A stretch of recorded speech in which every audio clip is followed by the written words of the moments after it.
السلام عليكم ورحمة الله وبركاته. الحمد لله رب العالمين،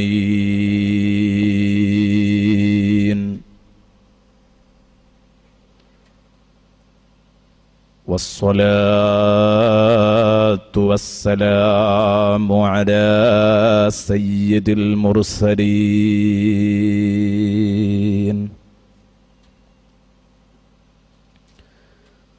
وعلى آله وصحبه كلهم أجمعين.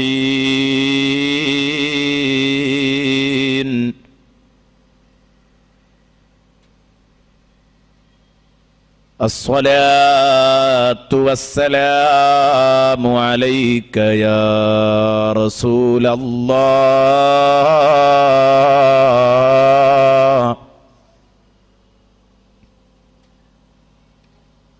الصلاة والسلام عليك يا حبيب الله.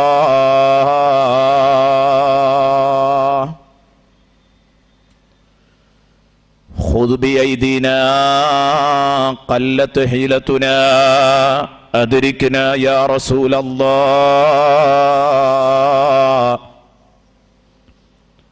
خذ بأيدينا قلت حيلتنا، أدركنا يا حبيب الله.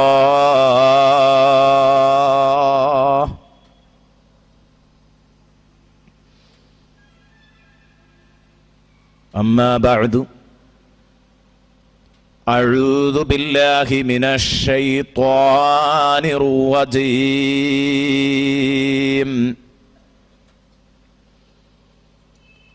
بسم الله الرحمن الرحيم.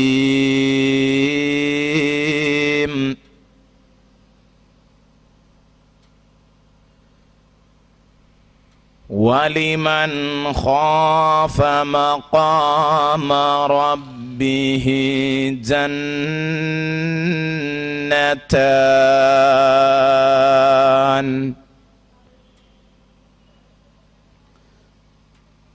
فبأي آلاء ربكما تكذبان، ذواتا أفنان، فبأي آلاء ربكما تكذبان،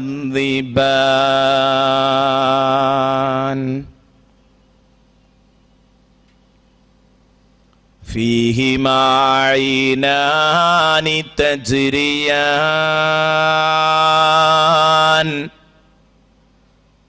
فبأي آلاء ربكما تكذبان،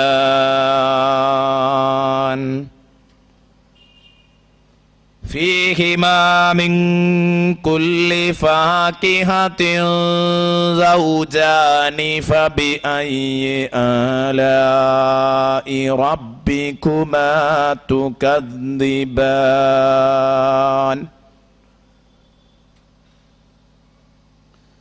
متكئين على فرش بطائنها من استبرق، وجنى الجنتين دان، فبأي آلاء ربكما تكذبان،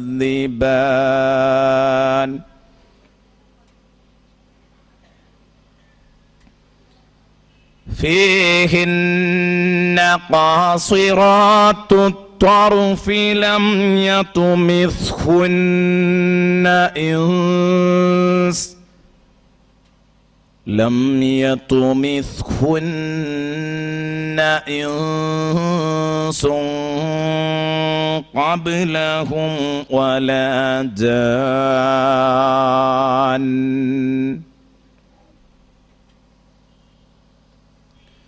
فبأي آلاء ربكما تكذبان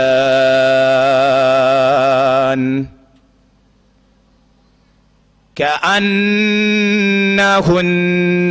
الياقوت والمرجان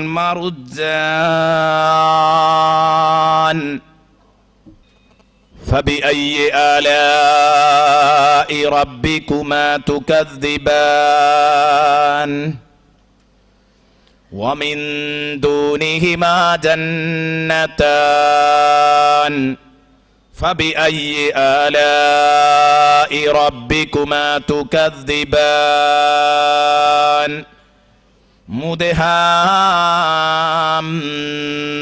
مدهامتان فبأي آلاء ربكما تكذبان فيهما عينان نضاختان فبأي آلاء ربكما تكذبان فيهما فاكهة ونخل ورمان فبأي آلاء ربكما تكذبان فيهن خيرات حسان فبأي آلاء ربكما تكذبان حور مقصورات في الخيام فبأي آلاء ربكما تكذبان لم يطمثهن إنس قبلهم ولا جان فبأي آلاء ربكما تكذبان متكئين على رفرف خضر وعبقري حسان فبأي آلاء ربكما تكذبان لا بشيء من نعمك ربنا نكذب فلك الحمد تبارك اسم ربك ذي الجلال والإكرام صدق الله مولانا العظيم وصدق وبلغ رسوله النبي الكريم ونحن على ذلك من الشاهدين الشاكرين والحمد لله رب العالمين. ആദരണീയരായ ഉസ്താദുമാര്, 5 ദിവസവും ഈ വേദി ധന്യമാക്കി തന്ന വിശുദ്ധ ഖുർആൻ പഠിതാക്കളായ അങ്ങേയറ്റത്തെ ആഗ്രഹത്തോടുകൂടെ ഈ സദസ്സിൽ വന്നിരുന്ന് ഈ വേദി പ്രഫുല്ലമാക്കി തന്ന സഹോദര സഹോദരിമാർ, അള്ളാഹുവിൻ്റെ മഹത്തായ അനുഗ്രഹത്താൽ തൽക്കാലം ഇന്ന് ഈ വേദി ഇവിടെ സമാപിക്കുകയാണ്. ഇന്നിവിടെ ചർച്ച ചെയ്യുന്ന വിഷയം ഭക്തരുടെ പറുദീസ എന്നതാണ്. കഴിഞ്ഞ ദിവസങ്ങളിലായി വളരെ പ്രധാനപ്പെട്ട പല വിഷയങ്ങളും നാം ചർച്ച ചെയ്തു വന്ന് ഇന്നലെ നമ്മൾ ഒരുപാട് കരയുകയും സങ്കടപ്പെടുകയുമൊക്കെ ചെയ്തു. ഇന്ന് ചിരിച്ചുകൊണ്ടാണ് സദസ്സ് പിരിയാനുള്ളത്. ഒരിക്കലും അങ്ങനെ ആയിക്കൂടാ. ചിരിച്ചുകൊണ്ട് സദസ്സ് പിരിഞ്ഞുകൂടാ. ചിരിക്കാനെമ്പാടുമുണ്ട്. കാരണം വിവരണം പറുദീസയാണ്. നമ്മെ സന്തോഷിപ്പിക്കുകയും ആനന്ദിപ്പിക്കുകയും ചെയ്യുന്ന കാര്യങ്ങളാണ്. അർ-റഹ്മാൻ എന്ന ശബ്ദം കൊണ്ട് തുടങ്ങി ആ റഹ്മാനായ തമ്പുരാൻ്റെ റഹ്മാനീയത്തിൻ്റെ ചിത്രം അത് പറഞ്ഞുകൊണ്ട് അവസാനമായി നമ്മൾ അവസാനിപ്പിക്കുകയാണ്. കഴിഞ്ഞ ദിവസങ്ങളിലായിട്ട് നാം ചർച്ച ചെയ്തു പോന്ന കാര്യങ്ങൾ ഒരു മിനിറ്റിനുള്ളിൽ ഒറ്റനോട്ടത്തിലൊന്ന് വായിക്കുക. കണക്കും കയ്യുമില്ലാതെ മനുഷ്യനെ അനുഗ്രഹിച്ച തമ്പുരാൻ, ഞാനാണ് അവന് വിശുദ്ധ ഖുർആൻ പഠിപ്പിച്ചതെന്നും അവനെ സൃഷ്ടിച്ചത് ഞാനാണെന്നും ഭാഷ എന്ന ഒരു വലിയ സൗഭാഗ്യം അവന് കനിഞ്ഞേകിയത് ഞാനാണെന്നും ഈ പ്രപഞ്ചത്തിലുള്ള എന്തെല്ലാം കാര്യങ്ങൾ സിസ്റ്റമാറ്റിക്കായി പ്രവർത്തിച്ചു കൊണ്ടിരിക്കുന്നുണ്ടോ അതൊക്കെ അവന് വേണ്ടിയാണ്. മനുഷ്യന് വേണ്ടി ഞാൻ സൃഷ്ടിച്ചു വെച്ച ഈ പ്രപഞ്ചം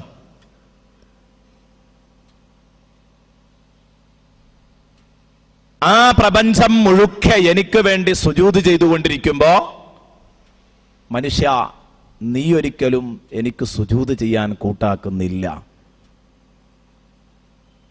ഇതാണ് നാം ഒന്നാമത്തെ ദിവസം ചർച്ച ചെയ്ത വളരെ പ്രധാനപ്പെട്ട വിഷയം. രണ്ടാം ദിവസം മനുഷ്യഭൂത ഉൽപ്പത്തിയെക്കുറിച്ച്. ഈ രണ്ട് ഉൽപ്പത്തികളിൽ നിന്ന് മനുഷ്യോൽപ്പത്തി മണ്ണായി സെലക്ട് ചെയ്തതിന്റെ പിന്നിലുള്ള രഹസ്യമെന്ത്? ആ സ്വഭാവം പലപ്പോഴും നമ്മൾ മറികടക്കുന്നുണ്ടോ എന്നതാണ് രണ്ടാം ദിവസം ചർച്ച ചെയ്തത്. ആകയാൽ ഒരുമയും ഐക്യവും ഒതുക്കവും നമ്മുടെ മുഖമുദ്രയായി മാറണം. മൂന്നാമത്തെ ദിവസം നമ്മൾ ചർച്ച ചെയ്തത് കഴിയുമെങ്കിൽ കുതറിയോടൂ. അള്ളാഹു ഈ ഭൂമിയിലുള്ള എല്ലാ സൗകര്യങ്ങളും നമുക്ക് ചെയ്തു തന്നു. അതിനി ആവർത്തിക്കാൻ ഉദ്ദേശിക്കുന്നില്ല. അതോടൊപ്പം തന്നെ പടച്ച തമ്പുരാൻ കര മാത്രമല്ല കടലിനെ കുറിച്ചും പടച്ച തമ്പുരാൻ സംസാരിക്കുകയാണ്. ആ കടലൊരു വലിയ അത്ഭുതമാണ്. കഴിയുമെങ്കിൽ ഇറങ്ങിക്കോ, കടലിലുള്ളതും നിനക്ക് പെറുക്കിക്കൊണ്ടുവരാം, ആ വിഭവം നിനക്ക് വേണ്ടി ഒരുക്കി വെച്ചതാണെന്ന് പടച്ച റബ്ബ് പറഞ്ഞു. വേണമെങ്കിൽ നിനക്ക് പോകാം. ആ കടലിലൂടെ യാത്ര ചെയ്യാൻ വേണ്ടിയാണ് നിനക്ക് ഞാൻ കപ്പലുകൾ സംവിധാനിച്ചു തന്നത്. ആ കപ്പലുകൾ ഞാൻ ഉദ്ദേശിച്ചിരുന്നെങ്കിൽ നിശ്ചലമായി വെള്ളത്തിൽ അങ്ങോട്ടും ഇങ്ങോട്ടും ഓളം തള്ളി കിടക്കുമായിരുന്നു.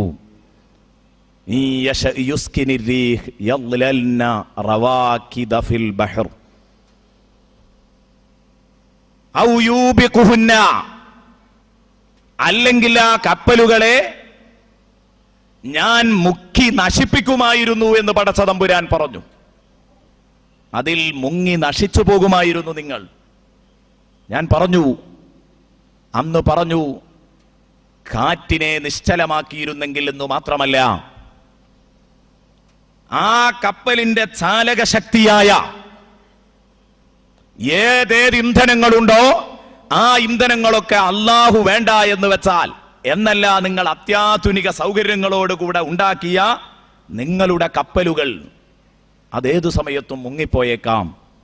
അത് കഴിഞ്ഞതിന്റെ ശേഷം ആ താക്കീതുകളൊക്കെ ഉൾക്കൊള്ളാതെ, അള്ളാഹുവിന്റെ താക്കീതുകളെ ഭയക്കാതെ, ആ റബ്ബിന് ഞാൻ പിടുത്തം കൊടുക്കില്ല എന്ന് പറഞ്ഞു ഓടി രക്ഷപ്പെടാൻ കഴിയുമെങ്കിൽ, ഒളിച്ചോടാൻ കഴിയുമെങ്കിൽ നീ ഒളിച്ചോടൂ. ഇതാണ് അല്ലാഹു റബ്ബുൽ ഇസ്സത്ത് നമ്മെ പഠിപ്പിച്ചത്. അത് കഴിഞ്ഞ് ഇന്നലെ നമ്മൾ പഠിച്ചത് സർവലോകനാശം സംഭവിക്കുകയാണ്. അത് കഴിഞ്ഞിട്ട് സർവലോകനാശം നടന്നതിൻ്റെ ശേഷം അതാ വീണ്ടും സർവലോകനാശം കഴിഞ്ഞതിൻ്റെ ശേഷം പുനരുത്ഥാനമുണ്ട്.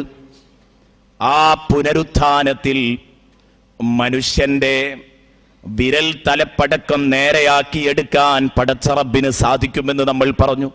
ഇതൊരു വലിയ അത്ഭുതമാണ്. ഇന്നലെ നമ്മൾ പറഞ്ഞു അത്രത്തോളം കൃത്യമായി രണ്ടാമത് സൃഷ്ടിക്കാൻ കഴിയും. മനുഷ്യനെ ഒരിക്കലും മാറിപ്പോകാതിരിക്കാൻ, ഒരാളുടെ അവകാശം തട്ടിയെടുക്കാതിരിക്കാൻ കൃത്രിമമായിട്ട് ഒരാൾ മറ്റൊരാളായി ചമയാൻ കഴിയാത്ത ഒരടയാളമാണ് വിരലടയാളം. ഇതിന്റെ പ്രസക്തിയെക്കുറിച്ച് പറഞ്ഞു. അത് കഴിഞ്ഞ് കുറ്റവാളികളുടെ സങ്കേതത്തെക്കുറിച്ച് കുറ്റവാളികളുടെ സങ്കേതത്തെക്കുറിച്ച് ശക്തമായ രൂപത്തിൽ തന്നെ ഇന്നലെ നാം സംസാരിച്ചു. വിശുദ്ധ ഖുർആനിലെ പൊള്ളുന്ന വചനങ്ങൾ. എന്നാൽ ഇന്ന് പറയാൻ പോകുന്നത് അല്പം സന്തോഷമുള്ള കാര്യമാണ്. അതെന്താ? ഭക്തരുടെ പറുദീസ, ഫിർദൗസ്. നമ്മളൊക്കെ എപ്പോഴും ദുആ ചെയ്യുന്നതാണ്, സ്വർഗീയ ആരാമത്തിൽ കടത്തിത്തരാൻ വേണ്ടി അള്ളാഹുവിനോട് എപ്പോഴും ദുആ ചെയ്യുന്നതാണ്. എങ്കിൽ എൻ്റെ പ്രിയപ്പെട്ട മോമിനീങ്ങൾ ശ്രദ്ധിക്കുക, സ്വർഗത്തിൽ ചെന്ന് കടന്നാൽ എന്താണ് എനിക്കും നിങ്ങൾക്കും കിട്ടാനുള്ളത് എന്നാണ് ഇന്ന് പറയുന്നത്. കേട്ടോളൂ, ഇന്നലെ കുറ്റവാളികളെ അവരുടെ ലക്ഷണം കൊണ്ട് തന്നെ തിരിച്ചറിയാൻ കഴിയുമെന്നും അവരുടെ കുടുമയും കാലും പിടിച്ച് ചങ്ങലയിൽ കോർത്തുകെട്ടി നരകത്തിലേക്ക് വലിച്ചെറിയുമ്പം അവർ തീ വിട്ടാ വെള്ളം, വെള്ളം വിട്ടാ തീ, അതേത് നരകത്തിലെ നരകാവകാശികളുടെ ശരീരത്തിൽ നിന്നൊഴുകുന്ന ചുടുജലം. അങ്ങനെ അത് രണ്ടിന്റെയും ഇടയിൽ ഇങ്ങനെ തവാഫ് ചെയ്തുകൊണ്ടിരിക്കുകയാണെന്ന് പറഞ്ഞു. ഈ ശിക്ഷയൊക്കെ നിങ്ങൾക്ക് ഉണർത്തി തന്നത് റഹ്മാനായ റബ്ബ് ചെയ്ത ഏറ്റവും വലിയ അനുഗ്രഹമല്ലേ? ഫബിഅയ്യി ആലാഇ റബ്ബികുമാ തുകദിബാൻ. അള്ളാഹു ഇത് പറഞ്ഞു തന്നു എന്നതിനും വലിയ അനുഗ്രഹം ഏതാണ്? അതുകൊണ്ട് അള്ളാഹുവിന്റെ ഏതേത് അനുഗ്രഹങ്ങളെയാണ് നിങ്ങൾ നിഷേധിക്കാൻ തയ്യാറുള്ളത്? അള്ളാഹു ചോദിച്ചു. ഇനി നമ്മൾ തുടരുകയാണ്. ഇന്നത്തത് വചനങ്ങൾ കുറച്ച് കൂടുതലുണ്ട്, അതുകൊണ്ട് വ്യാഖ്യാനം കുറഞ്ഞ് ആ വചനങ്ങളെ കുറിച്ചൊക്കെ ചെറിയ രൂപത്തിലൊരു വ്യാഖ്യാനം കൊടുത്തുകൊണ്ട് അത് മുഴുവൻ അങ്ങോട്ട് പറഞ്ഞതിൻ്റെ ശേഷം ഇൻഷാ അല്ലാഹ് എനിക്കും നിങ്ങൾക്ക് ഉൾക്കൊള്ളാൻ പറ്റിയ കുറേ കാര്യങ്ങൾ നമുക്ക് പറയണം. സമയം കിട്ടിയെങ്കിൽ പറയണം. ഏതായാലും ഈ സൂറ ചർച്ച ചെയ്ത സ്ഥിതിക്ക് ആ സൂറയിൽ ഒരു കെലിമത്ത് പോലും ചർച്ച ചെയ്യാതെ നമ്മൾ വിട്ടുപോയിക്കൂടല്ലോ. അതുകൊണ്ട് തുടങ്ങുകയാണ്. ഇന്ന് ചർച്ച ആരംഭിക്കുന്നത് വലിമൻ ഖാഫ മഖാമ റബ്ബിഹി ജന്നതാൻ. വലിമൻ ഖാഫ മഖാമ റബ്ബിഹി, അല്ലാഹുവിന്റെ അടുത്ത് എഴുന്നേറ്റു നിൽക്കണമല്ലോ എന്ന് ഭയപ്പെടുന്നയാൾക്കുണ്ട് ജന്നത്താനി, 2 സ്വർഗമുണ്ട്. കുറ്റവാളികളുടെ നരകം പറഞ്ഞു. അത് പറഞ്ഞിട്ട് അല്ലാഹ് പറയാണ് വലിമൻ ഖാഫ മഖാമ റബ്ബിഹി, തന്റെ രക്ഷിതാവിന്റെ അടുത്തുള്ള പോസ്റ്റിനെ ഭയക്കുന്നവൻ. നാളെ പരലോകത്ത് എഴുന്നേറ്റ് നിൽക്കണമല്ലോ, വിറ കൊണ്ട് എഴുന്നേറ്റ് നിൽക്കുന്ന ആ രംഗം. അതിനെ ഭയപ്പെട്ടാൽ കേവലം ഭയപ്പെടുകയല്ല, ഭയപ്പെടുമ്പോൾ അവന്റെ ജീവിതത്തിന് മാറ്റമുണ്ടാകും. അതുകൊണ്ടാണ് ആ പറയുന്നത് വലിമൻ ഖാഫ മഖാമ റബ്ബിഹി ജന്നതാൻ. അവർക്ക് 2 സ്വർഗമുണ്ട്. ഈ ഒരു വാക്യത്തെ വിശദീകരിക്കാൻ വല്ലാതെ വിഷമിച്ചിട്ടുണ്ട്. എന്ന് പറഞ്ഞാൽ പലരും വ്യാഖ്യാനിച്ച സമയത്ത് എന്താണ് ഇതുകൊണ്ട് ഉദ്ദേശിക്കുന്നത്? ഒരു സ്വർഗം എന്ന് പറയുന്നിടത്ത് 2 സ്വർഗം. വലിമൻ ഖാഫ മഖാമ റബ്ബിഹി ജന്നതാൻ. സദാസമയത്തും പടച്ച റബ്ബിനെ ഭയപ്പെട്ടുകൊണ്ട് ജീവിക്കുന്ന ആളുകൾക്ക് 2 സ്വർഗം അല്ലാഹു കൊടുക്കും എന്ന് പറഞ്ഞാൽ ഒരു സ്വർഗം എന്ന് തന്നെയാണ് അതിന്റെ അർത്ഥം. പിന്നെ വിശുദ്ധ ഖുർആനിൽ നേരത്തെ നമ്മൾ പറഞ്ഞതുപോലെ ചിലപ്പോൾ റബ്ബുൽ മശ്രിഖി വൽ മഗ്രിബി എന്ന് പറയും, ചിലപ്പോൾ റബ്ബുൽ മശ്രിഖൈനി വൽ മഗ്രിബൈനി എന്ന് പറയും, ചിലപ്പോൾ റബ്ബുൽ മശാരിഖി വൽ മഗാരിബി എന്നും പറയും. ഇത് ഞാൻ എൻ്റെ പ്രസംഗത്തിൽ നേരത്തെ സൂചിപ്പിച്ച് കഴിഞ്ഞ വിഷയമാണ്. 2-ാം ദിവസം നമ്മൾ പറഞ്ഞു പോയതാണ്. അപ്പൊ ഓർക്കുക, വീക്ഷണ വ്യത്യാസത്തിലൂടെയാണ് 3 വീക്ഷണത്തില് സ്വർഗം മൊത്തം ഒരു തോട്ടമാണെന്ന് വെക്കുമ്പോ സ്വർഗീയാരാമം വിശാലമായ എന്ന് പറഞ്ഞാൽ ആർക്കും എവിടെയും എപ്പോഴും കടന്നു എല്ലാം അതിർവരമ്പുകളില്ലാതെ എല്ലാം കൂടെ പരന്നു കിടക്കുന്ന സ്വർഗത്തെ ഒന്നായി കൂട്ടി വിശുദ്ധ ഖുർആനിൽ അല്ലാഹ് പറയാറുണ്ട്, മസലുൽ ജന്നത്തില്ലതീ വഉദൽ മുത്തഖൂൻ. ഭക്തന്മാർക്ക് വാഗ്ദാനം നൽകപ്പെട്ട സ്വർഗത്തിന്റെ ഉദാഹരണം എന്ന് പറഞ്ഞപ്പോൾ അവിടെ അല്ലാഹ് പറഞ്ഞത് ജന്നത്ത് എന്നാണ്. സ്വർഗത്തെ മൊത്തം അല്ലാഹ് പറഞ്ഞത് ഏകവചനത്തിലാണ്, മസലുൽ ജന്നത്തില്ലതീ വഉദൽ മുത്തഖൂൻ. ഇനിയോ ആ സ്വർഗത്തിൽ തന്നെ 2 എന്ന വീക്ഷണത്തിലും വേണമെങ്കിൽ ഒരു ദ്വൈത സ്വഭാവം ആ സ്വർഗത്തെ വീക്ഷിക്കുന്ന ഒരാൾക്ക് കാണാൻ കഴിയും. എന്ന് പറഞ്ഞാൽ ദുനിയാവിൽ ഇവൻ അനുഭവിച്ച സുഖങ്ങള്, ദുനിയാവിൽ ഇവന് പരിചയമില്ലാത്ത സുഖങ്ങള്, ശാരീരിക സുഖങ്ങള്, മാനസിക സുഖങ്ങള്, ഇങ്ങനെ അങ്ങോട്ട് തുടങ്ങിയിട്ട് വർണ്ണിക്കാൻ കഴിയുന്ന സുഖങ്ങള്, വർണ്ണിക്കാൻ കഴിയാത്ത സുഖങ്ങള്, ഇങ്ങനെ നീണ്ടുപോവുകയാണ്. ബഹുമാനപ്പെട്ട ഇമാം റാസി റഹ്മത്തുള്ളാഹി അലൈഹി പറഞ്ഞു, ഈ അർത്ഥം നോക്കുമ്പോൾ എല്ലാ ഖൈറിനെയും സമ്മേളിപ്പിക്കുന്ന രണ്ട് ഇനം അതെവിടെ എടുത്താലും രണ്ടെണ്ണം പറഞ്ഞിട്ട് അതിലെല്ലാ ഖൈറും സമ്മേളിപ്പിക്കണമെന്ന് കരുതി ശാരീരികവും മാനസികവുമായ സുഖമുണ്ടോ? ഒരാൾ ചോദിക്കുന്നു. അതിൽ പെടാത്തതൊന്നുമില്ല. അതേ രൂപത്തിൽ നമുക്കറിയുന്നതും അറിയാത്തതുമുണ്ടോ? നമുക്ക് വർണ്ണിക്കാൻ കഴിയുന്നതും കഴിയാത്തതുമുണ്ടോ? ഇങ്ങനെ രണ്ടെണ്ണം പറഞ്ഞ് അതിൽ സ്വർഗത്തെ മൊത്തം ഒതുക്കി വെക്കുന്ന സമയത്ത് അവിടെ ജന്നത്താനി എന്ന പ്രയോഗം നടത്താം, രണ്ടു സ്വർഗം എന്ന്. എന്നാലോ ഇനി ഓരോരുത്തർക്കും ലഭിക്കുന്ന ബിൽഡിങ്ങുകളും ഓരോരുത്തർക്കും ലഭിക്കുന്ന കൊട്ടാരങ്ങളും അവരുടെയൊക്കെ കാൽ കീഴിൽ നിന്നൊഴുകുന്ന നദികളും ഇതെല്ലാം കൂടെ അങ്ങ് പരിഗണിക്കുമ്പോൾ ഓരോരുത്തരുടേത് ഓരോ സ്വർഗമായിട്ട് ജന്നാത്തുൻ തജ്രീ മിൻ തഹ്തിഹൽ അൻഹാർ ബഹുവചനമായിട്ടും ഖുർആൻ ഉപയോഗിച്ചിട്ടുണ്ട്. അല്ലാഹു റബ്ബുൽ ഇസ്സത്തിനെ ഭയപ്പെട്ട് ജീവിക്കുന്നവൻ ആരാണോ, യുദ്ഖിൽഹു ജന്നാത്തിൻ തജ്രീ മിൻ തഹ്തിഹൽ അൻഹാർ, യുദ്ഖിൽഹു അവനെ അല്ലാഹു കടത്തും, ജന്നാത്തിൻ തജ്രീ മിൻ തഹ്തിഹൽ അൻഹാർ താഴ്ഭാഗത്തിലൂടെ ആറുകൾ ഒഴുകിപ്പോകുന്ന നദി തോട്ടങ്ങളിൽ സ്വർഗീയ ആരാമങ്ങളിൽ അവനെ പ്രവേശിപ്പിക്കുന്നതാണ്. അപ്പൊ ചുരുക്കത്തില് 3 വീക്ഷണങ്ങളിലൂടെയാണ് ജന്നത്തെന്നും ജന്നത്താനി എന്നും ജന്നാത്തി എന്നും ഒക്കെ പ്രയോഗിച്ചത്. അതിലൊരിക്കലും വെറുതെ തല പുണ്ണാക്കരുതെന്ന് കരുതിയാണ് ആ വിഷയം ഒന്ന് ചെറിയ രൂപത്തിൽ പറഞ്ഞത്.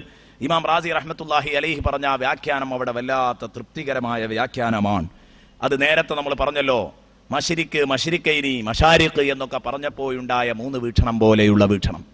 എന്നിട്ടോ അപ്പൊ പറഞ്ഞതിന്റെ അർത്ഥം അള്ളാഹുവിനെ ഭയപ്പെട്ടു ജീവിക്കുന്നവരാരാണോ അവന് സ്വർഗീയ ആരാമങ്ങളുണ്ട്. 2 എന്ന് കണക്കാക്കണ്ട, 1-ലധികമുണ്ട്. സ്വർഗങ്ങൾ അവന് കിട്ടും, ജന്നതാൻ. എന്നിട്ട് അല്ലാഹു റബ്ബുൽ ഇസ്സത്ത് പറയുന്നു, ഫബിഅയ്യി അലാഇ റബ്ബികുമാ തുകദിബാൻ, നിങ്ങളുടെ രക്ഷിതാവിന്റെ ഏതേത് അനുഗ്രഹങ്ങളെ കൊണ്ടാണ് നിങ്ങൾ നിഷേധിക്കാൻ തയ്യാറുള്ളത് എന്ന് അല്ലാഹു ചോദിക്കുകയാണ്. പറയണം, ഏതേത് അനുഗ്രഹങ്ങളെ കൊണ്ടാണ് നിങ്ങൾ നിഷേധിക്കാൻ തയ്യാറുള്ളത്? അതേ, ഈ പറഞ്ഞത് വലിയ അനുഗ്രഹങ്ങൾ തന്നെയാണ്. സ്വർഗീയ ലോകം എന്ന് പറഞ്ഞാൽ വല്ലാത്ത ഒരു തന്നെ, പറഞ്ഞു തീർക്കാൻ കഴിയാത്ത അനുഗ്രഹമാണല്ലോ സ്വർഗീയ ലോകം. അത് അനുഗ്രഹമാണോ എന്ന് ചോദിക്കാനില്ല. ഫബിഅയ്യി ആലാഇ റബ്ബികുമാ തുകദിബാൻ എന്നത് സ്വർഗചിത്രം ശേഷം കേൾക്കാൻ പോകുന്ന സ്വർഗചിത്രം മനസ്സിലാക്കിയ ഒരാൾക്ക് സ്വർഗമുണ്ടെന്ന് പറഞ്ഞിട്ട് ഫബിഅയ്യി ആലാഇ കേൾക്കുമ്പോൾ അവന്റെ മനസ്സറിഞ്ഞുകൊണ്ട് അവന് പറയാൻ കഴിയും, ലാ ബിശൈഇൻ മിൻ നിഅമിക റബ്ബനാ നുകദ്ദിബു ഫലകൽ ഹംദ്. പടച്ചവനെ, ആ സ്വർഗാവകാശികളുടെ കൂട്ടത്തിൽ ഞങ്ങളെ നീ പെടുത്തി തരണേ റഹ്മാനേ, ഞങ്ങൾക്ക് ബന്ധപ്പെട്ടവരെ നീ പെടുത്തി തരണേ റഹ്മാനേ. ഇനി നോക്ക് നിങ്ങൾ, ആ 2 തോട്ടങ്ങളുടെ സ്വഭാവം, ആ തോട്ടത്തെ വർണ്ണിക്കുകയാണ്. ഒരു തോട്ടത്തെ കുറിച്ച് പറയുമ്പോൾ ആ തോട്ടത്തിന്റെ വിശേഷണം പറയുന്നതിന്റെ മുമ്പ് അല്ലാഹു പറഞ്ഞു, ഫബിഅയ്യി ആലാഇ റബ്ബികുമാ തുകദിബാൻ. ഇതാ ഞാൻ പറഞ്ഞത്. ഇടയ്ക്കിടെ ചോദിച്ചുകൊണ്ടിരിക്കുകയാണ്, ഇടയ്ക്കിടെ അള്ളാഹു പറഞ്ഞുകൊണ്ടിരിക്കുകയാണ്. അതാണ് അള്ളാഹുവിന്റെ ശൈലി, അടിമയെ മറപ്പിക്കാതിരിക്കാൻ, ഇടയ്ക്കിടെ അവന്റെ നന്ദി കെട്ട മനസ്സിനെ കുത്തി നോവിക്കാൻ. അല്ല മോനെ, ഈ റബ്ബിനെയാണോ നീ നിഷേധിക്കുന്നതെന്ന് വീണ്ടും വീണ്ടും അവനെ ഒന്ന് തട്ടിയുണർത്താൻ അള്ളാഹു ചോദിച്ചുകൊണ്ടിരിക്കുന്നു. 31 തവണ ചോദിച്ചെങ്കിലും ഒരൊറ്റ തവണയെങ്കിലും അത് നമ്മുടെ തലക്കു പിടിച്ചോ എന്നതാ നമ്മൾ ചിന്തിക്കേണ്ടത്. ഇനി ബാക്കി പറയുന്നു, ദവാതാ അഫ്നാൻ, ദവാതാ അഫ്നാൻ, വിവിധ ഇനങ്ങളുള്ള, എല്ലാ ഇനത്തിലുമുള്ള, എല്ലാ വകുപ്പുമുള്ള 2 തോട്ടങ്ങൾ. ദവാതാ അഫ്നാൻ, സർവ വകുപ്പുമുള്ള 2 തോട്ടം. എന്തൊക്കെയാ തോട്ടത്തിലുള്ളത്? നിനക്ക് എന്തൊക്കെയാ വേണ്ടത്? അതൊക്കെയുണ്ട്. ദവാതാ അഫ്നാൻ, ഒരു ഫന്ന് മാത്രമല്ല, ഒരു വകുപ്പ് മാത്രമല്ല, അഫ്നാൻ, പല വകുപ്പുകളും അവിടെ ഉണ്ട്. മുന്തിരി വേണോ? മുന്തിരിത്തോട്ടമുണ്ട്. നിനക്കെന്താ വേണ്ടത്? കാരക്ക വേണോ? കാരക്കയുണ്ട്. ആപ്പിള് വേണോ? ആപ്പിളുണ്ട്. ഉറുമാൻ വേണോ? ഉറുമാനുണ്ട്. ഹൂരികളെ വേണോ? ഹൂരികളുണ്ട്. ചുരുക്കത്തിൽ എല്ലാ വകുപ്പുകളുമുള്ള സ്വർഗമാണ്. ഏതോ ഒരു വകുപ്പിലൊതുങ്ങിയ സുഖ സൗകര്യങ്ങളല്ല. ഈ ഭൂലോകത്ത് നമ്മൾ ഏത് സൗകര്യം ഒരുക്കി വെച്ചാലും അത് എണ്ണി പരിമിതപ്പെടുത്താൻ, തിട്ടപ്പെടുത്താൻ കഴിയുന്നതാണെങ്കിൽ സ്വർഗത്തിലേത് സാധിക്കില്ല.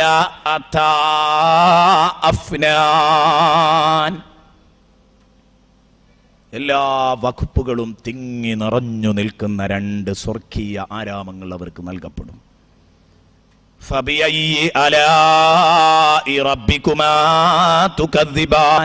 അതിങ്ങനെ ആവർത്തിച്ച് വരുന്നത് കൊണ്ട് ഇനി അതിന്റെ അർത്ഥം പറയേണ്ടതില്ല. അള്ളാഹുവിന്റെ ഏത് അനുഗ്രഹം കൊണ്ടാ നിങ്ങൾ നിഷേധിക്കാൻ തയ്യാറുള്ളത്? ഇനി ആ തോട്ടത്തിന്റെ പവർ ഇനിയും പറയാണല്ല. ഫീഹിമാ ഐനാനി തജ്രിയാൻ. ആ 2 തോട്ടങ്ങളിലൂടെ 2 അരുവികളും ഒഴുകിപ്പോകുന്നുണ്ട്. ഫീഹിമാ ഐനാനി തജ്രിയാൻ. കണ്ടോ നിങ്ങൾ? ഇവിടെയൊക്കെ നമുക്കിത് കാണാൻ കഴിയും. ഇവിടെ കണ്ടില്ലേ നിങ്ങൾ 2 നദികൾ എന്ന് പറഞ്ഞു. ഫീഹാ ഐനുൻ ജാരിയ, സ്വർഗത്തിൽ ഒരു നദിയുണ്ടെന്ന് പറഞ്ഞു. ഫീഹിമാ ഐനാനി തജ്രിയാനി, 2 സ്വർഗം എന്ന് പറഞ്ഞ സ്ഥിതിക്ക് 2 നദിയുണ്ടെന്ന് പറഞ്ഞു. ജന്നാത്തുൻ തജ്രി മിൻ തഹ്തിഹൽ അൻഹാർ, പല പുഴകളുണ്ടെന്ന് പറഞ്ഞു. ഇതൊക്കെ വീക്ഷണ വ്യത്യാസം അനുസരിച്ചുള്ള പ്രയോഗ മാറ്റങ്ങളാണ്. അങ്ങനെ വേണം ഇതിനെ മനസ്സിലാക്കാൻ. എന്നിട്ട് പറയുന്നു ഇതിലൊഴുകിപ്പോകുന്ന 2 നദികൾ ഈ കൂട്ടത്തിലുണ്ട്. ഈ സ്വർഗീയ ആരാമത്തിലൂടെ ഒഴുകിക്കൊണ്ടിരിക്കുന്ന നദികളുണ്ട്. അത്രേ അതിനർത്ഥം പറയേണ്ടതുള്ളൂ. ഈ നദികളെ കൊണ്ട് ഉദ്ദേശിച്ചത് എന്താ? അതാ ഞാൻ പറഞ്ഞത് 2 എന്ന് പറഞ്ഞാൽ 2 എന്നല്ല ഉദ്ദേശിക്കുന്നത്. ഏതെല്ലാം തരത്തിലുള്ള ദുനിയാവിൽ അറിയപ്പെട്ടതും അറിയപ്പെടാത്തതുമായ പുഴകളുണ്ടോ? ഉണ്ട്. ദുനിയാവിൽ നമുക്കറിയാവുന്ന പുഴയേതാ? ശുദ്ധജലത്തിന്റെ പുഴയല്ലേ? ദുനിയാവിൽ എനിക്കും നിങ്ങൾക്കും അറിയാവുന്ന പുഴ ശുദ്ധജലത്തിന്റെ പുഴയാണ്. മറ്റൊരു പുഴ നമുക്കറിയുന്നത് ശുദ്ധജലം കഴിഞ്ഞാൽ പിന്നെ ഒരു പുഴയെക്കുറിച്ച് അറിയുന്നത് ഉപ്പുരസമുള്ള പുഴയെക്കുറിച്ചാണ്. എന്നാൽ അല്ലാഹു റബ്ബുൽ ഇസ്സത്ത് പറയുന്നു, ഇതൊന്നുമല്ലാത്ത പുഴകൾ അല്ലാഹു തആല നാളെ പരലോകത്ത് സ്വർഗത്തിൽ സംവിധാനിച്ചിട്ടുണ്ട്. ദുനിയാവിൽ പരിചയമുള്ളതും ഇല്ലാത്തതും. അതുകൊണ്ടാണ് ഐനാനി തജ്രിയാൻ, ഒഴുകുന്ന 2 പുഴകളുണ്ട് എന്ന് പറയാൻ കാരണം അതുകൊണ്ടാണ്. നോക്കുക നിങ്ങൾ, അല്ലാഹു റബ്ബുൽ ഇസ്സത്ത് സൂറത്തു മുഹമ്മദിലൂടെ നമ്മെ പഠിപ്പിക്കുന്നത് കാണാം. 4 നിലക്കുള്ള പുഴകൾ അവിടെ കാണാൻ കഴിയും. 4 രൂപത്തിലുള്ള പുഴകളുണ്ട്. ഏതൊക്കെയാണ് 4 രൂപത്തിലുള്ള പുഴകൾ? 4 രൂപത്തിലുള്ള പുഴകളുണ്ടെന്ന് പറഞ്ഞു. ഏതൊക്കെയാ? പാല് ഒഴുകിപ്പോകുന്ന പുഴകളുണ്ട്, ശുദ്ധജലം ഒഴുകിപ്പോകുന്ന പുഴകളുണ്ട്, നല്ല പാലിങ്ങനെ ഒഴുകിപ്പോകുന്ന പുഴ, പാലിൻ പുഴ, അതുപോലെ തന്നെ തേനിൻ പുഴ, ശുദ്ധജലത്തിന്റെ പുഴ, സ്വർഗീയ കള്ളിന്റെ പുഴ. ഇങ്ങനെ 4 പുഴകൾ ഒഴുകിപ്പോകുന്നു സ്വർഗത്തിലൂടെ എന്ന് പടച്ച തമ്പുരാൻ എന്നെയും നിങ്ങളെയും പഠിപ്പിക്കുകയാണ്. ഇവിടെ നമ്മൾ നന്നായി ചിന്തിക്കേണ്ടതുണ്ട്. ഈ കാര്യങ്ങളെക്കുറിച്ചൊക്കെ എത്രമാത്രമാണ് എത്ര വിശദമായിട്ടാണ് അല്ലാഹു റബ്ബുൽ ഇസ്സത്ത് എന്നെയും നിങ്ങളെയും പഠിപ്പിച്ചതെന്ന് ചിന്തിക്കുക. പലതരത്തിലുള്ള ആറുകൾ അതിലൂടെ ഒഴുകിക്കൊണ്ടിരിക്കുന്നുണ്ട്. ഫീഹിമാ ഐനാനി തജ്രിയാൻ, പലതരത്തിലുള്ള ആറുകൾ അതിലൂടെ ഒഴുകിക്കൊണ്ടിരിക്കുന്നുണ്ട് കേട്ടോ. ഫബിഅയ്യി ആലാഇ റബ്ബികുമാ തുകദ്ദിബാൻ. അല്ല, നിങ്ങൾ അല്ലാഹുവിന്റെ അനുഗ്രഹങ്ങളിൽ ഏതേത് അനുഗ്രഹത്തെയാണ് നിഷേധിക്കാൻ തയ്യാറുള്ളത്? ഫീഹിമാ മിൻ കുല്ലി ഫാകിഹത്തിൻ സൗജാൻ. ഫീഹിമാ മിൻ കുല്ലി ഫാകിഹത്തിൻ സൗജാൻ. ആ 2 തോട്ടങ്ങളിൽ എല്ലാ പഴവർഗ്ഗങ്ങളുടെയും പലതരത്തിലുള്ള ജോഡികൾ അവിടെ ഉണ്ട്. മിൻ കുല്ലി ഫാകിഹത്തിൻ സൗജാൻ. ഏതോ ഒരു പഴമാണോ? അല്ല. ഒരു പഴത്തിൽ തന്നെ അതിന് നമുക്കറിയാവുന്ന ഒരു മോഡലാണോ? അല്ല. മിൻ കുല്ലി ഫാകിഹത്തിൻ സൗജാൻ. ഓരോ പഴങ്ങളിലും ജോഡികളുണ്ട്. അല്ലാഹു തആല പറയുന്നു, ചുരുക്കത്തിൽ സ്വർഗം ഒരു വലിയ സംഭവമാണെന്ന് വരുത്തി തീർക്കുകയാണ് അല്ലാഹു. ഫീഹിമാ മിൻ കുല്ലി ഫാകിഹത്തിൻ സൗജാൻ ഫബിഅയ്യി ആലാഇ റബ്ബികുമാ തുകദ്ദിബാൻ മുത്തഖീന അലാ ഫുറുഷിൻ ബത്വാഇനുഹാ മിൻ ഇസ്തബ്റഖ്. മുത്തഖീന അലാ ഫുറുഷ്, അവര് അതാ നല്ല പരവതാനികളിൽ വിരിപ്പുകളിൽ കിടന്നുകൊണ്ടിരിക്കുകയാണ്.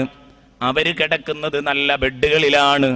മുത്തഖീന അലാ ഫുറുഷിൻ, സ്വർഗാവകാശികൾ നല്ല ബെഡുകളിൽ അങ്ങനെ ചാരിക്കിടന്നുകൊണ്ടിരിക്കുന്ന, എന്നിട്ടാണ് ആ പഴം കഴിക്കുന്നത്, എന്നിട്ടാണ് ഭാര്യമാരുടെ കൂടെ സല്ലപിച്ചുകൊണ്ടിരിക്കുന്നത്. മുത്തഖീന അലാ ഫുറുഷിൻ, എന്താണ് ആ ബെഡുകളുടെ പ്രത്യേകത? ബത്വാഇനുഹാ മിൻ ഇസ്തബ്റഖ്.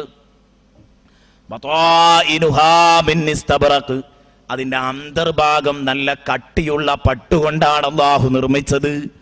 ബത്വാഇനുഹാ മിൻ ഇസ്തബ്റഖ്, സ്വർഗത്തിലെ ബെഡുകളുടെ അന്തർഭാഗം പട്ടാണെന്ന് പറയുമ്പോ ബഹുമാനപ്പെട്ട ഇമാം റാസി റഹ്മത്തുള്ളാഹി അലൈഹി ചോദിക്കുകയാണ്, മോനെ, അള്ളാഹുവിന്റെ ഈ ഭാഷയൊക്കെ തിരിയുന്നുണ്ടോ നിനക്ക്?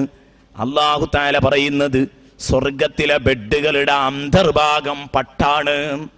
അപ്പൊ അതിന്റെ പുറം, ആ ബെഡിന്റെ പുറം എന്തായിരിക്കും എന്ന് തൽക്കാലം ഇവിടെ നിന്ന് നമ്മൾ അഭിപ്രായം പറയാൻ നിൽക്കണ്ട. നിങ്ങൾക്ക് പറഞ്ഞ് മനസ്സിലാക്കി തരാൻ പറ്റാത്ത രൂപത്തിലുള്ള അലങ്കാരത്തിലാണ് അത് അല്ലാഹു സംവിധാനിച്ചിട്ടുള്ളത്. അതുകൊണ്ടാണ് ഉള്ളിനെ കുറിച്ച് സംസാരിച്ചത്. ബത്വാഇനുഹാ മിൻ ഇസ്തബ്റഖ്, അതിന്റെ അന്തർഭാഗം പട്ടുകൊണ്ടാണ് അല്ലാഹു നിർമ്മിച്ചിരിക്കുന്നത്. ബഹുമാനപ്പെട്ട ഇമാം അബൂ സഊദ് റളിയല്ലാഹു അൻഹും ഈ അഭിപ്രായം തന്നെ നമ്മെ പഠിപ്പിച്ചത് കാണാം.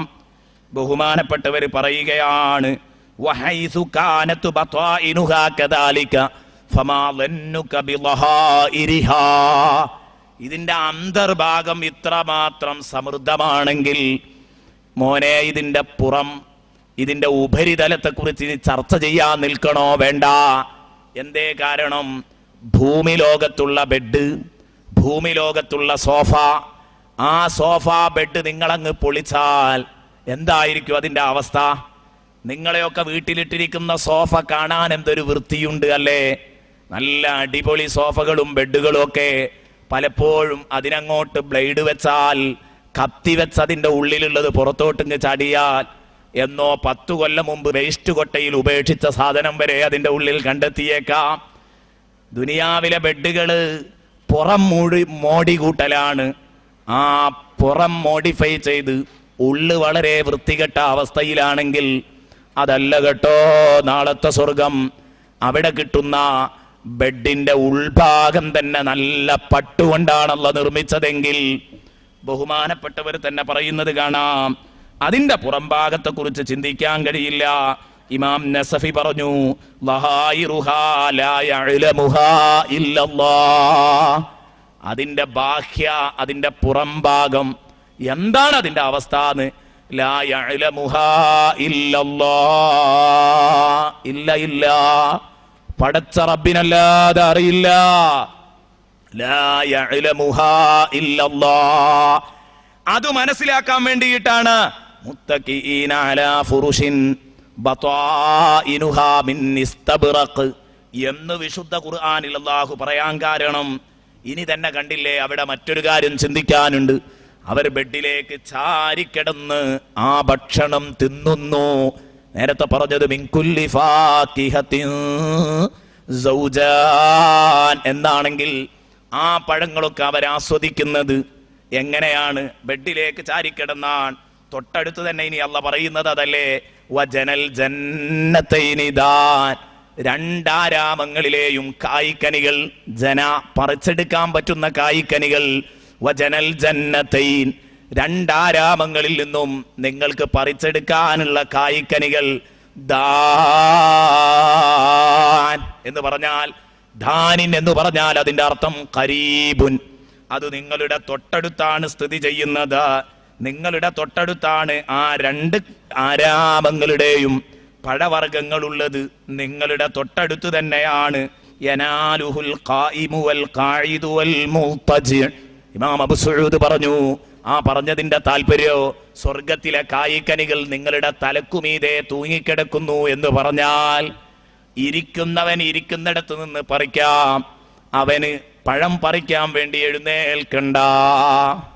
ശരിക്കും ശ്രദ്ധിച്ചോളൂ, സ്വർഗത്തിന് വേണ്ടി നമ്മൾ പണിയെടുക്കും, അറിയാതെ പണിയെടുത്തു പോകും. ഇത് ശരിക്കും യഖീനായാൽ, മനസ്സിൽ ഉറപ്പുണ്ടോ ഇത് അള്ളയാണ് പറയുന്നതെന്ന് വിശ്വാസമുള്ളവൻ ഒരിക്കലും നഷ്ടപ്പെടുത്തില്ല. ഇരിക്കുന്നിടത്ത് നിന്ന് പഴം പറിക്കാൻ വേണ്ടി എഴുന്നേൽക്കണ്ട. എഴുന്നേറ്റ് നിൽക്കുന്നവനാണെങ്കിലോ അവന് പഴം പറിക്കാൻ വേണ്ടിയിട്ട് ഇങ്ങോട്ട് താഴേണ്ട ആവശ്യവുമില്ല. ഉണ്ടോ, ഒരേ ലെവലിലാണ് പഴം വന്ന് നിൽക്കുന്നതെങ്കിൽ ഇരിക്കുന്നവന് കിട്ടും, നിൽക്കുന്നവന് പിന്നീട് കുനിയേണ്ടി വരും. നിൽക്കുന്നവന് കുനിയണ്ട, ഇരിക്കുന്നവന് എഴുന്നേൽക്കണ്ട, കിടക്കുന്നവന് എഴുന്നേൽക്കണ്ട. കിടക്കുന്നവന്റെ അടുത്തേക്ക് നന്നായി താണു വരുന്നു, ഇരിക്കുന്നവന്റെ അടുത്തേക്ക് അവൻ ആവശ്യമുള്ള തോതിൽ താഴ്ന്നു വരുന്നു. നിൽക്കുന്നവന് അവന്റെ കൈയെത്തുന്നിടത്താണ് പഴങ്ങളുള്ളത്. ഇതെന്താ കാരണം? ബഹുമാനപ്പെട്ട ഇമാം റാസി റഹ്മത്തുള്ളാഹി അലൈഹി തന്നെ വ്യാഖ്യാനിക്കുന്നു. ഇമാം റാസി തന്നെ പഠിപ്പിക്കുന്നു.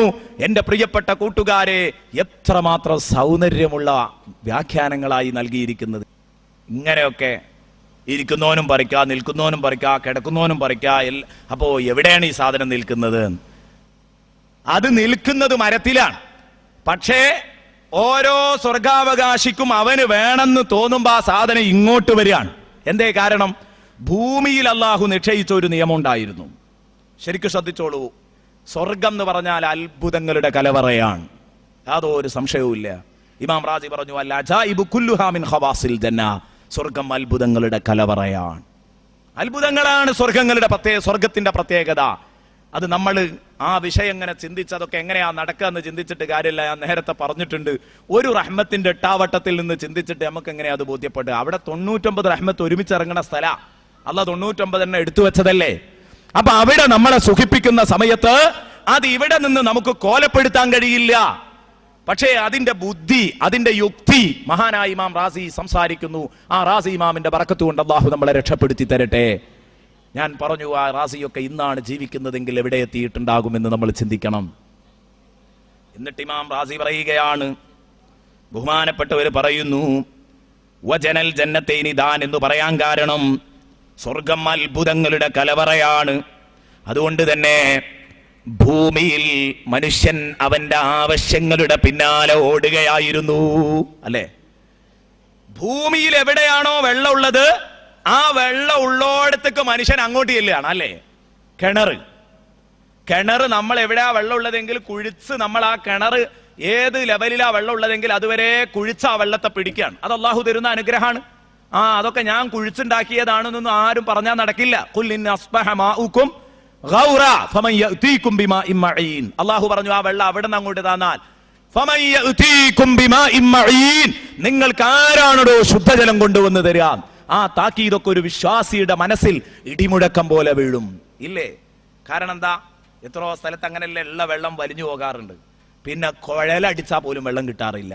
അള്ളയാ പറയുന്നത്, ഞാൻ അങ്ങോട്ട് താത്തിയ ഏത് ആൺകുട്ടികളാണ് അത് പുറത്തെടുക്കാനുള്ളത്? കുല്ലിൻ അസ്ബഹമാഉകും ഗൗറൻ ഫമൻ യഅതീകും ബിമാഇൻ മഈൻ. കഴിയൂലട്ടോ, കഴിയൂല. അള്ള തരുന്നത് തന്നെയാണ് എങ്ങനെയായാലും. പക്ഷേ ഈ ദുനിയാവിൽ ഒരു റഹ്മത്തായതുകൊണ്ട് അള്ളാഹുവിന്റെ തീരുമാനം, സൗകര്യങ്ങളെല്ലാം പലയിടത്ത് കിടക്കുന്നു. മത്സ്യങ്ങൾ കടലിൽ കിടക്കുന്നു, നിങ്ങൾക്ക് വേണോ നിങ്ങൾ കടലിൽ പോകുക. വെള്ളം ഭൂമിക്കടിയിൽ കിടക്കുന്നു, അല്ലെങ്കിൽ പുഴയിൽ കിടക്കുന്നു, നിങ്ങൾ അങ്ങോട്ട് ചെല്ലുക. ഒരിക്കലും നിങ്ങൾക്ക് വെള്ളം ആവശ്യമുണ്ടാകുമ്പോ ഭൂമിയിൽ നിന്ന് അത് പൊങ്ങി ഇങ്ങോട്ട് വന്ന് നിങ്ങളെ കയ്യിലേക്ക് എത്തൂല. അത് സ്വർഗത്തിലേ നടക്കൂ. ഇതായി പറഞ്ഞത്. ഇവിടെ സൗകര്യങ്ങളുടെ പിന്നാലെ മനുഷ്യനോടുകയാണ്.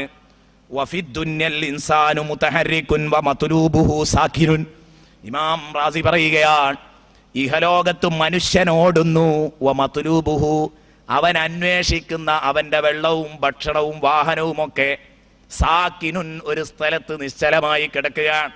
അപ്പൊ അതിന്റെ പിന്നാലെ കൂടിയിട്ട് അത് പിടിച്ച് തൻ്റെതാക്കി തൻ്റെ സ്വന്തം ബൗണ്ടറിയിലേക്ക് അതിനെ കൊണ്ടുവരാൻ ശ്രമിക്കുകയാണ്. അതിലൊരു വലിയ അത്ഭുതമുണ്ട്. അതെന്താ? ഇങ്ങനെ അള്ളാഹു ചെയ്യാനുള്ള കാരണം അള്ളാഹുവിന്റെ. എന്നാൽ പരലോകത്തിന് നടക്കുന്നത് എന്താ? ഇതിന് നേരെ വിപരീതമായിട്ടാണ് പരലോകത്ത് നടക്കുന്നത്. ഇമാം റാസി പറയുന്നു, അലാ ഖിലാഫി മാ കാന ഫിദ്ദുനിയാ വജിനാനിഹ, ദുനിയാവിലുള്ളതിന് എതിരായിട്ട്, ദുനിയാവിലെ തോട്ടങ്ങളിൽ ഉള്ള സ്വാഭാവികതക്കെതിരായിട്ടാണ് സ്വർഗത്തിൽ നടക്കുന്നത്. അതെന്താ പരിപാടി? കാന അഷ്ജാറുഹാ ദായിറതൻ അലൈഹിം സായിറതൻ ഇലൈഹിം വഹും സാകിനൂൻ. സ്വർഗത്തിൽ എന്താ പരിപാടി? അവരൊരു ഭാഗത്തിരിക്കുക, വെള്ളവും മരവും ഭക്ഷണവും ഒക്കെ അവരെ തേടി ഇങ്ങോട്ട് വരിക.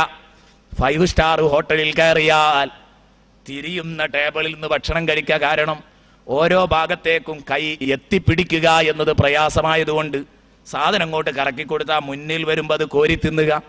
കറങ്ങിക്കൊണ്ടിരിക്കുകയാണ്. നമ്മൾ എവിടെയാ ഉള്ളത്? നമ്മളെ തേടി ഭക്ഷണം ഇങ്ങോട്ട് വരുന്ന സിസ്റ്റം ആലോചിച്ച് നോക്ക് നിങ്ങൾ. സ്വർഗത്തിൽ അതെപ്പോഴാ വിചാരിക്കുന്നത്? അതിന് ബില്ലടക്കേണ്ട ആവശ്യമില്ല. എന്നാൽ ഭൗതിക തലത്തിലെ സൗകര്യം പോലെ പരിമിതമായ സൗകര്യമല്ല, തീരാത്ത ഖജനാവിൽ നിന്നാണ് ഇതൊക്കെ ഒരുക്കി വച്ചിരിക്കുന്നത്. ആലോചിക്കണം. അതാ പറഞ്ഞത്, അവിടെ മനുഷ്യനെ തേടി ഇങ്ങോട്ട് വരാൻ. വജനൽ ജന്നതൈനിദാൻ, അവന് കഴിക്കാനുള്ള കായ്ക്കനികൾ അവന്റെ തലക്കുമീതേ തൂങ്ങി വരുന്നു. ഇരിക്കുന്നവന് ഇരിക്കുന്നിടത്തേക്ക്, നിൽക്കുന്നവന് നിൽക്കുന്നിടത്തേക്ക്, കിടക്കുന്നവന് കിടക്കുന്നിടത്തേക്ക്, ഇങ്ങനെ അങ്ങോട്ട് കിട്ടിക്കൊണ്ടിരിക്കുകയാണ്. ആലോചിച്ചു നോക്കൂ നിങ്ങൾ. ഇങ്ങനെയാകുമ്പോ എത്രമാത്രം ഭംഗിയുണ്ട് ഈ പറഞ്ഞ വിഷയത്തിന്. എന്നിട്ട് ഇമാം റാസി റഹ്മത്തുള്ളാഹി അലൈഹി ഇത് രണ്ടോട് പറഞ്ഞു, ദുന്യാവിന്റെ സിസ്റ്റം എന്താണ്, ആഖിറത്തിന്റെ സിസ്റ്റം എന്താണ്. സ്വർഗശിഷ്ടവും ഭൗതിക ശിഷ്ടവും ഇത് രണ്ടും കൂടെ പറഞ്ഞിട്ട് പറഞ്ഞു, ഇനി എന്തെങ്ങനെ ആവാൻ കാരണം? ഈ ദുനിയാവിൽ മനുഷ്യനോട് അള്ളാഹു സൗകര്യങ്ങൾ ഓടിപ്പിടിക്കാൻ പറഞ്ഞു. ആ സൗകര്യങ്ങളുടെ പിന്നാലെ ഓടുമ്പോഴും ഒരു നേരത്തെ നിസ്കാരം ഖളാ ആക്കാത്ത മനുഷ്യനാ. അള്ളാഹുവിനോടുള്ള കടപ്പാടുകളൊക്കെ അവൻ നിർവഹിച്ചു. ഒരു സമയത്ത് പോലും ഒരു നിസ്കാരം പോലും അവൻ നഷ്ടപ്പെടുത്തിയിട്ടില്ല. വഹിയ അന്നമൻ ലം യക്സൽ വലം യതഖഅദ് അൻ ഇബാദത്തില്ല വസഅ ഫി ദുനിയ ഫിൽ ഖൈറാത്ത്. ദുനിയാവിലുള്ള വിഭവങ്ങൾ തേടിപ്പിടിക്കാൻ വേണ്ടി അവൻ ഓടുകയും ചെയ്തു. നന്നായി കഠിനാധ്വാനം ചെയ്തു, നന്നായി കഷ്ടപ്പെട്ട് അധ്വാനിച്ചു, ബിസിനസ് ചെയ്തിട്ടുണ്ട്, അതുപോലെ തന്നെ ജോലിക്ക് പോയിട്ടുണ്ട്. എന്നാൽ അതിനിടയിലൊന്നും അള്ളാഹുവുമായുള്ള ബന്ധം അവൻ മറന്നുപോയിട്ടില്ല. ഇങ്ങനെയാകുമ്പോ ഇവിടെ വല്ലാതെ കഷ്ടപ്പെട്ടു അവൻ. നേരെ മറിച്ച് മറ്റോൻ അങ്ങനെയല്ല, സത്യനിഷേധി അങ്ങനെയല്ല, നന്ദി കെട്ടവൻ അങ്ങനെയല്ല. അവൻ ദുനിയാവിന്റെ പിന്നാലെ ഓടുമ്പോ അവന് നിസ്കരിക്കണം എന്ന് ഷോലില്ല, അവൻ അള്ളാഹുവുമായുള്ള ബാധ്യതയുണ്ട് എന്ന ചിന്തയില്ല, അവന് ഹലാല് തന്നെ ആവണമെന്നില്ല, ഹറാം കിട്ടിയാലും മതി, പെട്ടെന്ന് അവന് വയറ് നിറക്കാൻ പറ്റും. എന്നാൽ വിശ്വാസിക്ക് അങ്ങനെയല്ല. അള്ളാഹിനെ പേടിക്കുന്ന വലിമൻ ഖാഫ മഖാമ റബ്ബിഹി ജന്നത്താൻ എന്ന് പറഞ്ഞ മനുഷ്യൻ അങ്ങനെയല്ല. അയാൾ ജീവിക്കാൻ നന്നേ പ്രയാസപ്പെടുന്നുണ്ട് ഭൂമിയിൽ. അപ്പൊ അതിനൊക്കെ പകരം നാളെ അള്ളാഹു അയാളെ സുഖിപ്പിക്കുന്നു. ഇരുന്നോ ഒരുപാട് ഓടിയതല്ലേ, ഓടി തളർന്നതല്ലേ, ക്ഷീണിച്ചതല്ലേ, ഇന്നിവിടെ ഇരുന്നോ, എല്ലാം നിന്റെ മുമ്പിലേക്ക് ഇങ്ങെത്തും. വജനൽ ജന്നതൈനിദാൻ. ഇങ്ങനെ പറയുമ്പോ കാലതാണല്ലോ. അപ്പൊ ഒരു ചോദ്യം സ്വാഭാവികമായിട്ട് ഇവിടെ ഉണ്ടാവാം. അതെന്താ? അനങ്ങാതെ ഒരു സ്ഥലത്ത് ഇരുന്നിട്ട് ഇങ്ങനെ തിന്നേ, അതൊരു വല്ലാത്ത ചടപ്പല്ലോ ഉസ്താദേ അങ്ങനെ ചോദിക്കും. കാരണം എന്താ, നമ്മൾ ചിലപ്പോഴൊക്കെ അങ്ങനെ ഉണ്ടല്ലോ, സുന്നത്തൊക്കെ കഴിച്ച് കിടക്കണ കാലത്ത് ഇതൊന്ന് കഴിഞ്ഞിട്ട് എഴുന്നേറ്റ് പോയെന്ന് തോന്നും. സ്വാഭാവികമാണ്. തിന്നാപ്പോ ഇഷ്ടം പോലെ കിട്ടുന്നില്ലേ? ഉണ്ട്. പക്ഷെ ഒന്ന് ഓടിച്ചാടി നടക്കുക എന്ന് പറഞ്ഞാൽ അതൊരു വല്ലാത്ത സന്തോഷമാണ്. അപ്പൊ പിന്നെ അനങ്ങാതെ ഒരു സ്ഥലത്ത് ഇരുന്ന് ഇങ്ങനെ ഭക്ഷണം കഴിക്കുക എന്ന് പറഞ്ഞാൽ എന്താണ് അതിൽ ഇത്ര വലിയ ഹരമുള്ളത്? അതിനും കൂടെ മറുപടി ബഹുമാനപ്പെട്ട ഇമാം റാസി തന്നെ പറയുന്നു. റാസി ഇമാമിന്റെ ഓരത്ത് തന്നെ നിൽക്കാം. അതും കൂടെ നമുക്ക് റാസി ഇമാമിൽ നിന്ന് കേൾക്കാം. ബഹുമാനപ്പെട്ട ഇമാം റാസി പറയുന്നു, ഫഅഹ്ലുൽ ജന്ന. അപ്പൊ സ്വർഗാവകാശികൾ അവരെണീക്കൂലേ? ഒരേ ഇരുത്താണോ, ഒരേ കിടത്താണോ? അല്ല. ഇൻ തഹറക്കു തഹറക്കു, അവർ ചലിക്കണമെങ്കിൽ ചലിക്കും, എഴുന്നേൽക്കും, ചാടും, ഓടും, കുളിക്കും, കളിക്കും, ഒക്കെയുണ്ട് സ്വർഗത്തില്. എല്ലാ ഏർപ്പാടുകളുമുണ്ട്. ഇൻ തഹറക്കു തഹറക്കു ലാ ലിഹാജത്തിൻ വതലബ്. പക്ഷേ എന്തോ കിട്ടാൻ വേണ്ടിയിട്ടല്ല ഇതൊന്നും ചെയ്യുന്നത്. അതൊരു ഹോബി ആയിട്ട്. കണ്ടോ, ചാടുന്നതും ഓടുന്നതും അനങ്ങുന്നതും ഒക്കെ ഒരു ഹോബി ആയിട്ട്, അപ്പോഴേ സന്തോഷം ഉണ്ടാവുള്ളൂ. അങ്ങനെ നമ്മളൊക്കെ താല്പര്യപ്പെടുന്നതല്ലേ. കഠിനാധ്വാനം ചെയ്ത് തിന്നാൻ ഒരു കുട്ടിക്കും ഇഷ്ടമല്ല. ഇരുന്നിടത്ത് ഇരുന്ന് തിന്നണം. എന്നാ ഓനാ ഇരുന്നോടത്ത് തന്നെ ഇരിക്കുക? അല്ല, അവൻ ഓടും, ചാടും, പുറത്തിറങ്ങി നടക്കും, എല്ലാം ഉണ്ട്. ഉല്ലാസങ്ങൾ അവന് വേണം. അപ്പൊ ഉല്ലാസത്തിന് വേണ്ടി അവർ നടക്കുകയും ചലിക്കുകയും ഒക്കെ ചെയ്യും. അതും ഒരു ഹോബിയാണ്. അല്ലാതെ കഷ്ടപ്പെടേണ്ട ആവശ്യം സ്വർഗത്തിലില്ല എന്നായി പറഞ്ഞത്. വഇൻ സകനൂ സകനൂ, അവർക്ക് അടങ്ങണമെങ്കിൽ അടങ്ങാം, അനങ്ങണമെങ്കിൽ അനങ്ങാം, ആവശ്യത്തിന് വേണ്ടിയല്ല അനങ്ങുന്നത്. അതുപോലെ തന്നെ വഇൻ സകനൂ സകനൂ ലാ ലിസ്തിറാഹത്തിൻ, അവരടങ്ങുന്നുണ്ട്, അടങ്ങണമെങ്കിൽ നിശ്ചലമായി കിടക്കും, അതുപോലെ തന്നെ അനങ്ങാതെ ഇരിക്കും. പക്ഷേ അതൊന്നും ഏതിനല്ല, ലാ ലിസ്തിറാഹത്തിൻ, വിശ്രമിക്കാൻ വേണ്ടിയല്ല. ജോലി ചെയ്ത് തളരുമ്പോ ഇന്നൊന്ന് കണ്ണടക്കാൻ എന്തോ ഒരു ആഗ്രഹമല്ലേ? പകലന്തിയോളം പണിയെടുത്തയാള്, പകലന്തിയോളം കടലിൽ പോയ ആള്, പായയും തലയണയും കാണുമ്പോഴേക്ക് അയാൾ ഉറങ്ങിയിട്ടുണ്ടാകും. അയാൾക്ക് എന്തൊരു സുഖമാണ്. അതാണ് അല്ലാഹ് പറഞ്ഞത്, നിങ്ങൾക്ക് ഉറക്കിനെ ഞാൻ സുബാത്ത, വിശ്രമമാക്കി തന്നിരിക്കുന്നു. ആ ഉറക്ക് കഴിഞ്ഞിങ്ങോട്ട് എഴുന്നേറ്റാൽ പിറ്റേന്നു അതുപോലെ പണിയെടുക്കാൻ കഴിയുന്നു. അപ്പൊ ക്ഷീണം വന്നാലൊന്ന് കിടക്കും. ആ കിടത്തമാണോ സ്വർഗത്തിൽ കിടക്കുന്നതല്ല. സ്വർഗത്തിൽ കിടക്കുന്നതും ഹോബിയാണ്, എഴുന്നേൽക്കുന്നതും ഹോബിയാണ്, ഓടുന്നതും ഹോബിയാണ്. എല്ലാം തന്നിഷ്ടമായി നടന്നുകൊണ്ടിരിക്കുന്നു. എല്ലാം സ്വന്തം താല്പര്യങ്ങളിൽ അധിഷ്ഠിതമാണ്. വേണമെങ്കിൽ ഓടാം, വേണമെങ്കിൽ ചാടാം, വേണമെങ്കിൽ കിടക്കാം. ഇതാണ് സ്വർഗത്തിന്റെ സിസ്റ്റം. ബഹുമാനപ്പെട്ട ഇമാം റാസി റഹ്മത്തുള്ളാഹി അലൈഹി നമ്മെ പഠിപ്പിക്കുന്നു, വേണമെങ്കിൽ വീട്ടിന്റെ ഉള്ളിൽ അവിടെ ഇരുന്നാ മതി.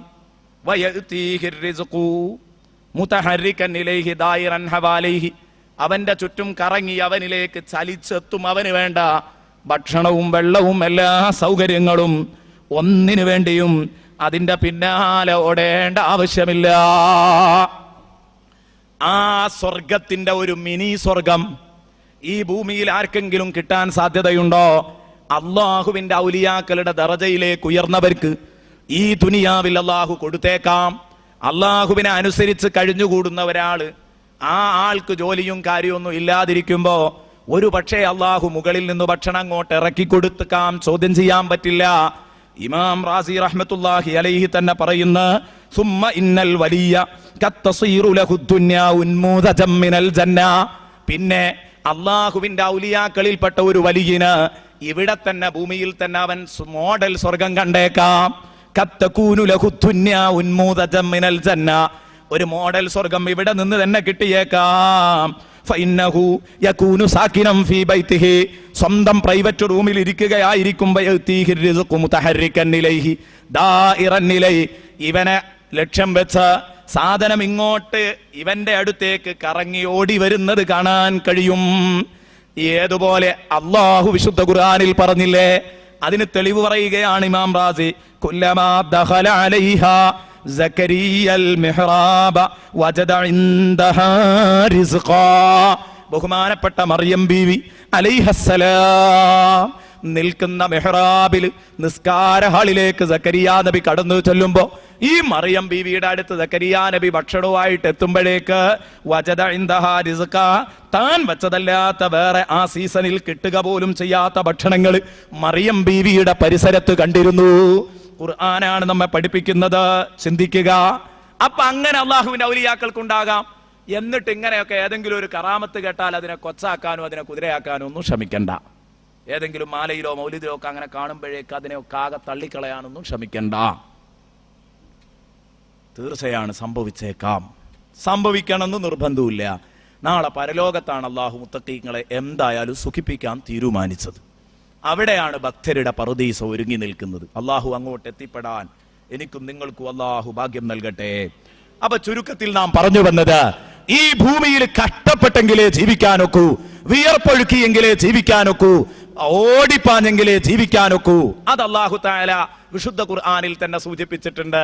സ്വർഗത്തിൽ അങ്ങനെയാണ്, ഇവിടെ അങ്ങനെയല്ല. അതെന്തേ കാരണം? അല്ലാഹു തആല ആദ്യമായിട്ട് ആദം നബിയെ സ്വർഗത്തിലാക്കിയ കഥ നമുക്കൊക്കെ അറിയാലോ. അന്ന് സ്വർഗത്തിലാക്കുമ്പോ ആദം നബിയോട് അല്ലാഹ് പറഞ്ഞത് എന്താ? ഫഖുൽനാ യാ ആദമു ഇന്ന ഹാദാ അദുവ്വുൻ ലക വലിസൗജിക ഫലാ യുഖ്രിജന്നകുമാ മിനൽ ജന്ന. കണ്ടോ? അല്ലാഹു തആല സ്വർഗത്തിൽ കൊണ്ടുപോയി ആദം നബിയെയും ഹവ്വാ ബീവിയെയും ആക്കുമ്പോൾ ഉസ്കുൻ അൻത വസൗജുകൽ ജന്ന, നിങ്ങളും നിങ്ങളുടെ ഭാര്യയും പോയിട്ട്, നിങ്ങളും നിങ്ങളുടെ ഭാര്യയും ഇണയും പോയിട്ട് സന്തോഷപൂർവ്വം ജീവിച്ചോ സ്വർഗത്തിൽ എന്ന് പറഞ്ഞു. ഉസ്കുൻ അൻത, അത് മാത്രം പറഞ്ഞിരുന്നെങ്കിൽ സന്തോഷ ജീവിതം ഉണ്ടാവില്ല. സമാധാന ജീവിതം കിട്ടണമെങ്കിൽ ഭാര്യയും കൂടെ ഒപ്പം വേണം. അതുകൊണ്ടാ വസൗജുകൽ ജന്ന, നിങ്ങളും നിങ്ങളുടെ ഭാര്യയും കൂടെ സ്വർഗത്തിൽ പോയിക്കോ. എന്നിട്ട് സ്വർഗത്തിൽ പോകാൻ വേണ്ടി അല്ലാഹ് പറഞ്ഞിട്ട് പറയാ, യാ ആദമു, അല്ലയോ ആദമേ, ഇന്ന ഹാദാ അദുവ്വുൻ ലക വലിസൗജിക്, ശരിക്കും മനസ്സിലാക്കണം. ഇവനുണ്ടല്ലോ, ഇബ്ലീസിനെ എങ്ങനെ ചൂണ്ടിയിട്ട് പറഞ്ഞതാ, ഇവൻ നിങ്ങളുടെ ശത്രുവാണ്. വലിസൗജിക, നിങ്ങളുടെ ഭാര്യയുടെയും ശത്രുവാണ് കേട്ടോ, സംശയിക്കണ്ട. അതുകൊണ്ട് തന്നെ നിങ്ങളുടെയും ഭാര്യയുടെയും ശത്രുവാണ് ഇവനെങ്കിൽ ഇവൻ നിങ്ങളെ സ്വർഗത്തിൽ നിന്ന് പുറത്തു ചാടിക്കാതിരിക്കട്ടെ. പ്രിയപ്പെട്ട ആദം നബിയെ, ഈ പഹയൻ നിങ്ങളുടെ ശത്രുവാണ്. വലിസൗജിക, നിങ്ങളുടെ ഭാര്യയുടെയും ശത്രുവാണ്. ഫലാ യുഖ്രിജന്നകുമാ മിനൽ ജന്ന, അതുകൊണ്ട് ഇവൻ നിങ്ങളെ സ്വർഗത്തിൽ നിന്ന് എങ്ങനെയെങ്കിലും പുറത്ത് ചാടിക്കും. ചാടിക്കാതിരിക്കണം കേട്ടോ, ശ്രദ്ധിക്കണം. എന്താ ചാടിച്ചാലുള്ള കുഴപ്പോ? അത് അല്ലാഹ് പറഞ്ഞതാണ്, ഞാൻ ശ്രദ്ധിക്കാൻ പറയുന്നത്. ദുനിയാവിക്ക് ഇറങ്ങിയാ പണി എടുക്കേണ്ടി വരും ഇവന്ന് വന്നു. ഫലാ യുഖ്രിജന്നകുമാ മിനൽ ജന്ന, ഇവൻ നിങ്ങളെ സ്വർഗത്തിൽ നിന്ന് പുറത്തു ചാടിക്കാതിരിക്കട്ടെ. ഫതഷ്കാ, അങ്ങനെ ഇവിടുന്ന് പുറത്തിറങ്ങിയാൽ ഫതഷ്കാ, അപ്പോൾ നിങ്ങൾ ക്ലേശം അനുഭവിക്കേണ്ടി വരും. കണ്ട നിങ്ങൾ, പിന്നെ വിയർക്കേണ്ടി വരും, ഓടേണ്ടി വരും, പണിക്ക് പോകേണ്ടി വരും. ഈ പണിക്ക് പോകാതെ തിന്നണമെങ്കിൽ ഇവിടെ തന്നെ കൂടണം. ഉണ്ടോ? ഫതഷ്കാ, ദുനിയാവിക്ക് ഇറങ്ങിയാ പിന്നെ ക്ലേശിക്കേണ്ടി വരും, ക്ലേശം അനുഭവിക്കേണ്ടി വരും, ജോലിക്ക് പോകേണ്ടി വരും, ഓടിപ്പായേണ്ടി വരും സൗകര്യങ്ങളുടെ പിന്നാലെ. ഇവിടെ സൗകര്യങ്ങളെ പിന്നാലെ ഓടുകയാണ്. കണ്ടോ നിങ്ങൾ പറയുന്നത്? എന്നിട്ട് പറഞ്ഞു അല്ലാഹു വ്യക്തമായി, ഇന്നലക അല്ലാ തജൂഅ ഫീഹാ വലാ തഅറാ, ഈ സ്വർഗത്തിൽ നിങ്ങൾക്ക് വിശക്കേണ്ട ആവശ്യമില്ല, ഈ സ്വർഗത്തിൽ നിങ്ങൾക്ക് നഗ്നനാവേണ്ട ആവശ്യമില്ല. ഇന്നലക അല്ലാ തജൂഅ ഫീഹാ വലാ തഅറാ എന്ന് പറഞ്ഞാൽ വിശപ്പോ ഉടുമുണ്ടില്ലാത്ത പ്രശ്നം അവിടെ വരൂല, വിശക്കുന്നതിന് ഭക്ഷണം കഴിക്കാത്ത അവസ്ഥ വരൂല. ദുന്യാവിക്ക് ഇറങ്ങി അതൊക്കെ ഉണ്ടാവും. ചില നേരം ഭക്ഷണം കിട്ടിയില്ലാന്ന് വരും, ചിലപ്പോ പുതിയ ഡ്രസ്സ് ധരിക്കാൻ കിട്ടിയില്ലാന്ന് വരും, തീരെ ഡ്രസ്സ് ധരിക്കാൻ കിട്ടിയില്ല എന്ന് വന്നേക്കാം. അതൊക്കെയാണല്ലോ ഈ പറഞ്ഞത്, ഇന്നലക അല്ലാ തജൂഅ ഫീഹാ വലാ തഅറാ.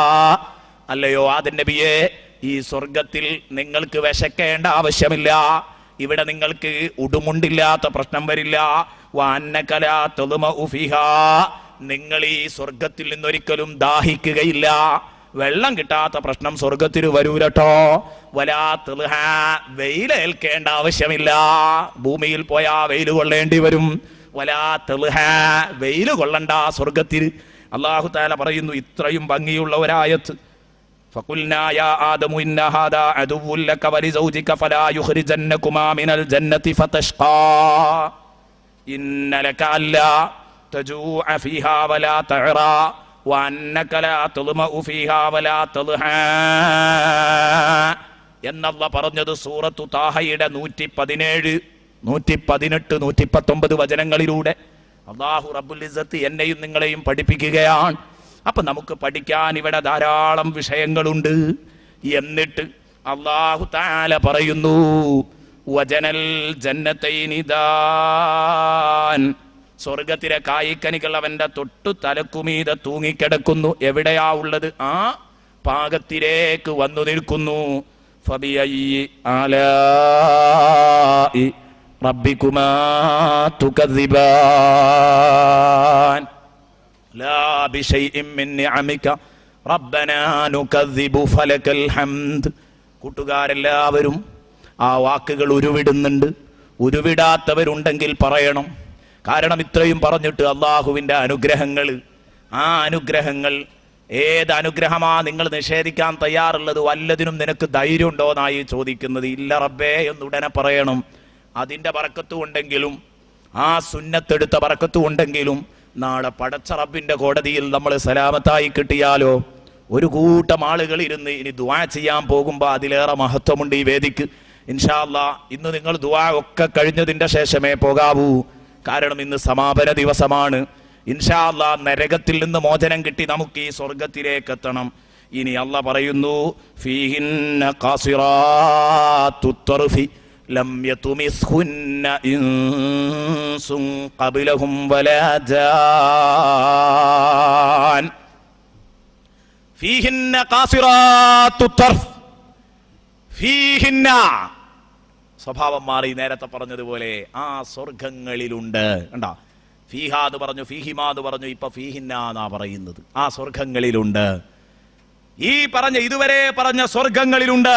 അത് തന്നെ തെളിവാണ് ഞാൻ നേരത്തെ പറഞ്ഞതുപോലെ 2 എന്നല്ല ഇതുകൊണ്ട് ഉദ്ദേശിക്കുന്നത് എന്നതിന് തെളിവാ. ഫീഹിന്ന സ്വർഗത്തിലുണ്ട്. ആര്? ഖാസിറാത്തുത് തർഫി, കണ്ണുകളെ പരിമിതപ്പെടുത്തുന്ന പെണ്ണുങ്ങള്. ഖാസിറാത്തുത് തർഫി, കണ്ണിനെ പരിമിതപ്പെടുത്തുന്ന പെണ്ണുങ്ങളുണ്ട്. എന്റെ പ്രിയപ്പെട്ട ഉമ്മമാരെ, ഇത് നിങ്ങളുടെ മനസ്സിൽ നന്നായി തട്ടേണ്ട ഒരു വാചകമാണ്. ഫീഹിന്ന ഖാസിറാത്തു ത്വർഫ് എന്ന് പറഞ്ഞാൽ രണ്ടർത്ഥാണ് അതിനുള്ളത്.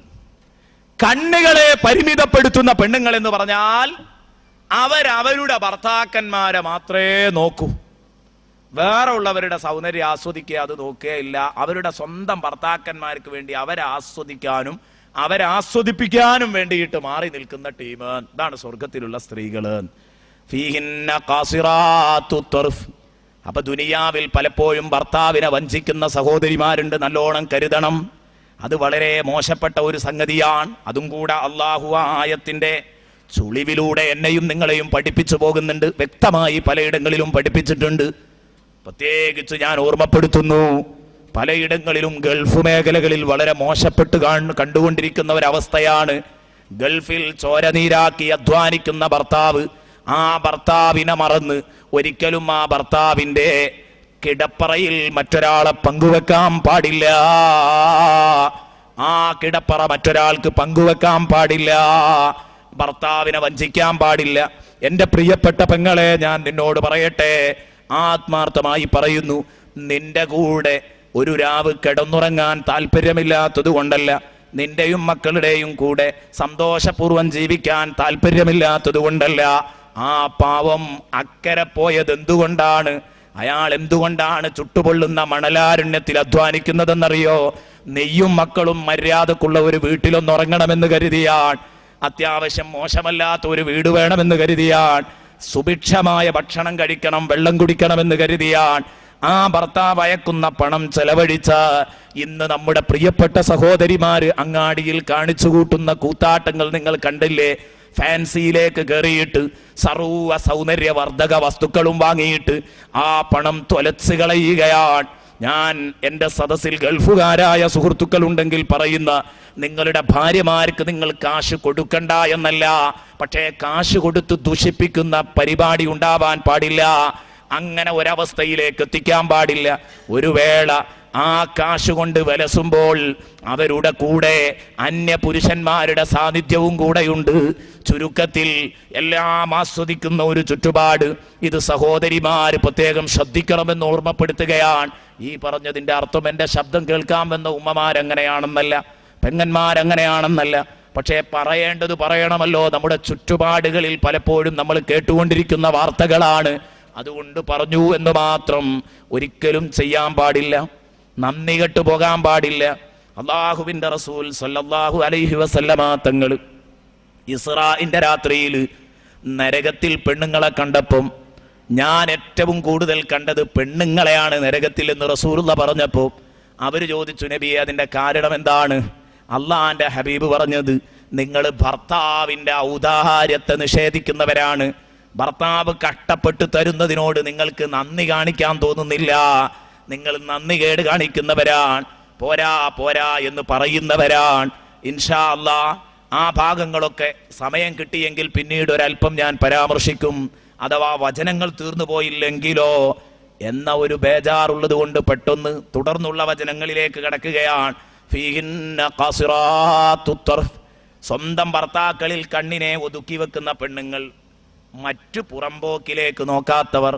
ഇനി ഖാസിറാത്തു ത്വർഫ് എന്ന് പറഞ്ഞതിന് കണ്ണിനെ പരിമിതപ്പെടുത്തുന്ന പെണ്ണുങ്ങൾ എന്ന് പറഞ്ഞാൽ അവരുടെ കണ്ണിനെയല്ല, ഭർത്താക്കന്മാരുടെ കണ്ണിനെ പരിമിതപ്പെടുത്തുന്ന പെണ്ണുങ്ങൾ എന്ന് പറഞ്ഞാൽ ഈ ഭർത്താവിന് വേറെ ഒരു പെണ്ണിനെ നോക്കണമെന്ന ആഗ്രഹം വരില്ല. ആ രൂപത്തിൽ സുന്ദരിയായിരിക്കും അവൾ, ആ രൂപത്തിൽ സൽസ്വഭാവിനിയായിരിക്കും അവൾ, എല്ലാം ഒത്തിണങ്ങിയ പെണ്ണായിരിക്കും.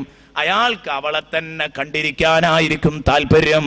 അങ്ങനെയുള്ള ധാരാളം ഭാര്യമാരുണ്ടാകും, ഖൂരികളുണ്ടാകും, സ്വർഗീയ തരുണികളുണ്ടാകും. ഖാസിറാത്തു ത്വർഫ്, കണ്ണുകളെ പരിമിതപ്പെടുത്തുന്ന സ്ത്രീകൾ. ഇതേക്കുറിച്ച് ഒരുപാട് പറയാനുണ്ട്. ഇത് വിശാലായിട്ട് പറയേണ്ട ഭാഗമാണ്.